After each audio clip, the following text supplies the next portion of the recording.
Welcome to daily blog. আজকের blog হচ্ছে blog 161, অর্থাৎ 161 নম্বর ভিডিও, 161 নম্বর দিন, 161 নম্বর ব্লগ। আজকের তারিখ হচ্ছে 7ই মে 2025, আর আজকের দিন হচ্ছে বুধবার। যাই হোক, আজকে সকালবেলা উঠেছি মোটামুটি 9টা নাগাদ। উঠে যেমন হয় মুখ হাত পা ধুয়ে পড়তে বসার ব্যাপার ছিল, কিন্তু আজকে একটু বাজার করার ব্যাপার ছিল। বাবার মা দুজনেই বলছিল মাছ আনার জন্য। এবার আমি মাছ খাইও না, বুঝিও না, মানে ভালো মন্দ এগুলো বুঝি না, সেই কারণে একটু প্রবলেম হয়। এবার তা মা যে যার কাছে কেনে অ্যাকচুয়ালি তাকে ফোন করে দিয়েছিল।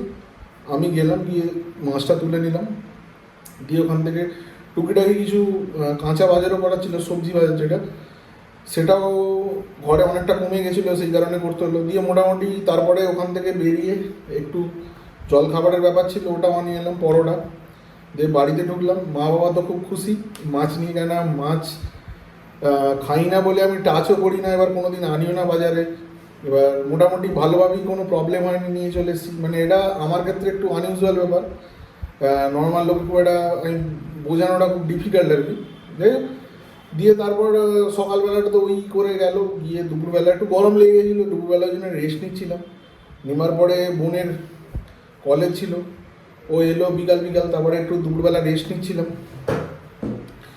নেওয়ার পরে বিকালবেলা একটু পড়তে বসছিলাম, টুকিটাকি কথাবার্তা হচ্ছিল, এই করে টাইমটা গেছে। সন্ধ্যেবেলাটা সেরকমভাবে করে এটা পড়া হয়নি, কথাবার্তা বলতে বলতে অনেকটা টাইম চলে গেছে, এই করে গেছে। এবার সকালে জলখাবার পরোটা হয়েছে, দুপুরবেলা ভাত তরকারি ছিল ভালোভাবে, আর রাত্রিবেলা ডিনার যেমন হয়। এবার জাস্ট খেয়ে দিয়ে উঠেছি।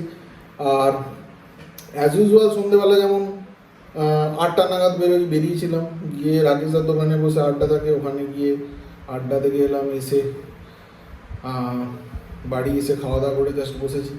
এখন ম্যাটারটা হচ্ছে সব থেকে মানে আলোচনার বিষয় হচ্ছে এই ইন্ডিয়ার অ্যাটাকটা, সিন্দুর যেটার নাম দিয়েছে, মানে এটা নিয়ে এখন ম্যাক্সিমাম চর্চা চলছে। এবার ওরা টোটালি মিলিটারি বেসগুলো, যেগুলো জঙ্গি ঘাঁটি অ্যাকচুয়ালি, সেগুলোকেই ব্লাস্টিং করেছে, ওখানকার সাধারণ মানুষদেরকে কিছু করেনি। তাই এর পরের চালটা মেবি পাকিস্তানের হতে পারে, যে ওরা কীভাবে এর প্রতিশোধটা নেবে। তবে একটা জিনিস দেখে একটু অবাক হলাম, মানে ওদের যে মানে যারা টেরারিস্ট টাইপের, মানে জঙ্গি যাদের বলে, মানে তাদেরকে দেখলাম ওই পাকিস্তানি সরকার, মানে ওদের ওখানকার যে আর্মি, তাদের কফিনগুলো ক্লোজ করে পাকিস্তানের পতাকা জড়িয়ে এবং মানে সম্মানের সঙ্গে ওদেরকে মানে কী বলবো শেষ শ্রদ্ধা জ্ঞাপন করছে, যেটা একটু অ্যাবসার্ড আর কি। মানে পাকিস্তানের যে একটা দুর্নাম আছে, যে টেরোরিজম সাপোর্টের একটা ব্যাপার আছে, এটা ওদেরই ভিডিওর মাধ্যমে আরও বেশি মানুষ জানতে পারলো। মানে একদম নিডেড প্রমাণ হিসাবে জিনিসটা চারিদিকে ছড়িয়ে পড়েছে আর কি। মানুষ এটা পরিষ্কার বুঝতে পারছে যে জঙ্গি বা টেরোরিজমের মদত আছে, এই ব্যাপারটা আরও পরিষ্কার হয়েছে। যাই হোক, এটা একটা অ্যাবসার্ডের ব্যাপার, খবরগুলো দেখছিলাম। এরপরে মেবি ওরা কী স্টেপ নেয় সেটাই এখন সব থেকে চিন্তার ব্যাপার। তবে আমাদের এখানে মানে সরকারও এটা নিয়ে খুবই সিরিয়াস। মক ড্রিলের একটা প্রস্তাব দিয়েছে, যে সীমান্তবর্তী এলাকাগুলো ব্ল্যাক আউট করে দিয়ে, যেমন যুদ্ধের সময় হয় আর কি, ব্ল্যাক আউট করে দিয়ে সাইরেনের সাথে সাথে কী কী করা উচিত সেগুলো নিয়ে মানুষকে অগ্রিম সতর্কতা দেওয়া, এবং কী কী প্রসেস মেনটেন করা উচিত সেগুলো মানে জানানো হয়েছে। এগুলো নিয়ে এখন মেনলি চলছে আর কি।